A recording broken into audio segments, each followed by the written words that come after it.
Абай Құнанбайұлы. 32-ші сөз. Білім ғылым үйренбекке, талап қылушыларға әуел білмек керек. Талаптың өзінің біраз шарттары бар. Оларды білмек керек. Оларды білмей іздегенмен табылмас. Әуелі білім ғылым табылса, дүниенің бір қызықты нәрсесіне де керек болар еді деп іздемеске керек. Анын үшін білім ғылымның өзіне ғана құмар, ынтық болып, бір ғана білмектіктің өзін дәулет білсең һәм әр білмегеніңді білген уақытта көңілге бір рахат хузур хасил болады. Сол рахат білгеніңді берік ұстап, білмегеніңді осындай тағы да білейінші деп үміттенген құмар махаббат пайда болады. Сондай әрбір естігеніңді, көргеніңді көңілін жақсы ұғып, анық өз суреттерімен ішке жайғастырып алады. Егер дін көңілін өзге нәрседе болса, білім ғылымды бірақ соған себеп қана қылмақ үшін үйренсең, сондай білімге көңілінің мейірімі асырап алған шешенің мейірімі секілді болады. Адам көңілінің мейірімі шын мейірленсе, білім ғылымның өзі де мейірленеді, тезірек қолға түседі. Шала мейір шала байқайды. Екінші ғылымды үйренгенде ақиқат мақсатпен білмек үшін үйренбек керек. Бақасқа бола үйренбе, азырақ бақас көңіліңді пысықтандырмақ үшін залал да емес. Көбірек бақас адамды түземек түгіл бұзады. Оның себебі әрбір бақасшыл адам хақты шығармақ үшін ғана бақас қылмайды, жеңбек үшін бақас қылады.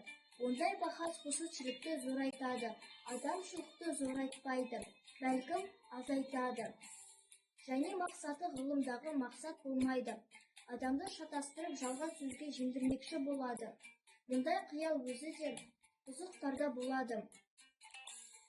100 тура жолдағыларды шатастырушы кісі бір қызық жолдағы кісіні түзеткен кісіден садаға кетсін. Бақас өзі де ғылымның бір жолы, бірақ оған хирслану жарамайды. Егер де хирсланса, өз сөзімшіл ғурурлық, мақтаншақтық, хұсушілік бойын жеңсе, ондай кісі адам бойына қорлық келтіре тұғын өтіріктен де, өсектен де, ұрсып төбелесуден де қашық болмайды. Үшінші, әрбір хақиқатқа тырысып, екі қатмені көзің жетсе, сұмтып үнсен де айырылма. Егер де ондай білгендігіңді өзіңде жеңе алмаса, кімге пұл болады? Өзіңді құрмет етмеген нәрсеге бөтеннен қайтып құрмет күтесің. Төртінші, білім ғылымды көбейтуге екі қару бар адамның ішінде. Бірі мулахаза, екінші мұхафаза. Бұл екі қуатты зорайту жаһатінде бұл керек. Бұлар зорамай, ғылым зорамайды. Бесінші, осы сөздің 19 бабында жазылған ақыл кеселі деген 4 нәрсе бар. Содан қашық болу керек. Соның ішінде уайымсыз салғырттық деген бір нәрсе бар. Зинһар, жаным, соған бек сақ бол. Әсіресе әуелі, Құданың екінші, халықтың үшінші, дәулеттің төртінші, ғибраттың бесінші, ақылдың ардың бәрінің дұшпаны, олар бар жерде бұлар болмайды. Алтыншы сөзі, білімді ғылымды сақтайтұғын мінез деген сауаты бар. Сол мінез бұзылмасын.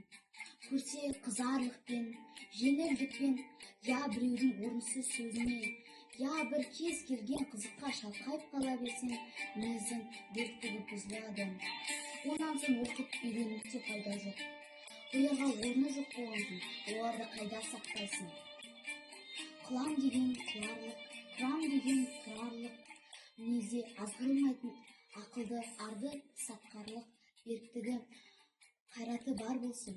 Бұл беріктік бір ақыл бар үшін болсын.